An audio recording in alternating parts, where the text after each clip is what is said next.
Hi everyone, welcome to another requested video, and it's on the top 5 books for architecture. We've been asked about reading lists, and some students have asked us about the number of books that have been suggested by the tutors, and they're like, which ones are the best. So what we're going for here is just a selection of books that picks up on all different facets of architecture, and each of these books will give you something different to guide you on your way. So let's get straight into it. The first book that I would recommend is Materials for Architectural Design. Now, this book, if we just have a look at the preview, this book describes every type of architectural material and how it's applied to certain projects. And then it uses example projects to demonstrate how the materials are used. And it just gives you some sample details of how these buildings are put together. So it's really, really helpful. It gives you a range of precedents in terms of design, but then it also gives you some of the typical drawings. So I always find that the best way to learn something is to see an example, and this book is just absolutely brilliant for that. Okay, that's the first one. The second book is Tadao Ando's Complete Works. Now, Ando is my favourite architect. He might necessarily be yours.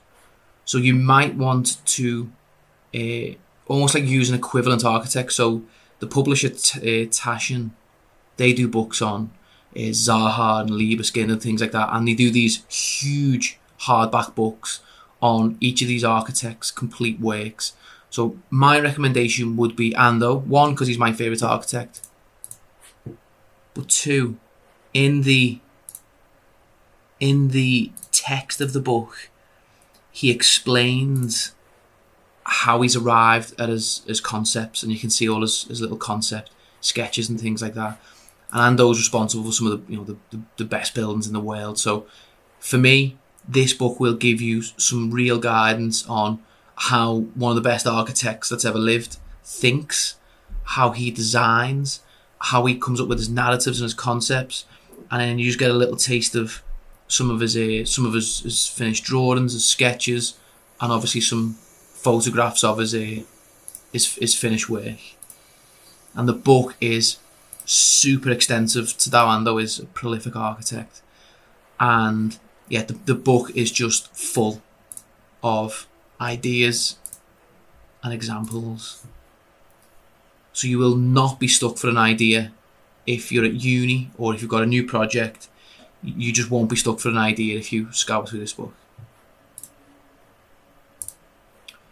The third book, not quite as exciting, but very useful nonetheless, is The Architect's Pocketbook. Now, what this book provides is a kind of an A to Z of regulations, spacing, sizes of things, and it's a bit more of a condensed version of the metric handbook.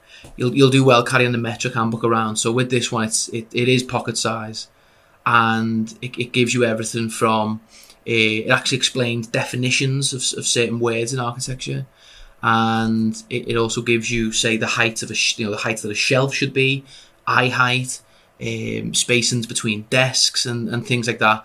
It's got a pretty much a reference for everything. So when you're coming up with your designs, this is a great book to use as a bit of a fitness check.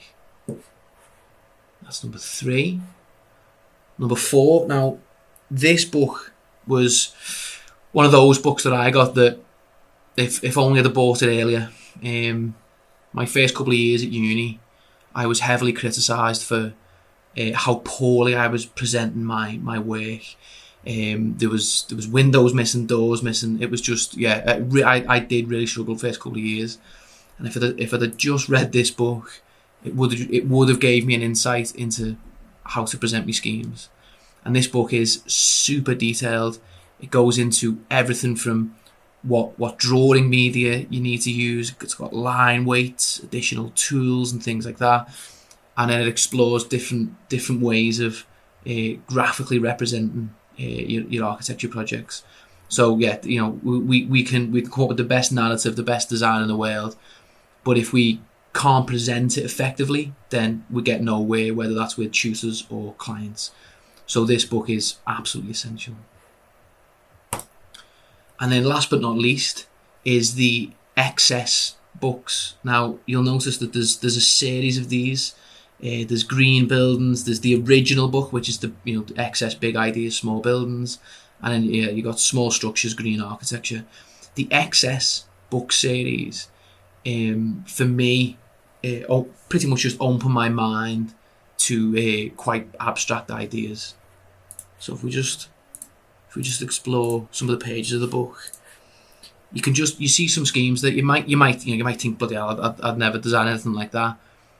But what this does is it just really opens the mind to quite quirky ideas. This one I've highlighted because it's extreme, and I think when you're studying particularly, you really want to push some mad ideas. Get your mad ideas out there, open the mind, and then when you are practicing architecture in the real world, you'll likely be able to bring some of those ideas to the table. Now, they mightn't be as extreme as these, but if you can start a project as ambitious as this, you first of all, you'll be impressing your client with your creativity and your range of ideas.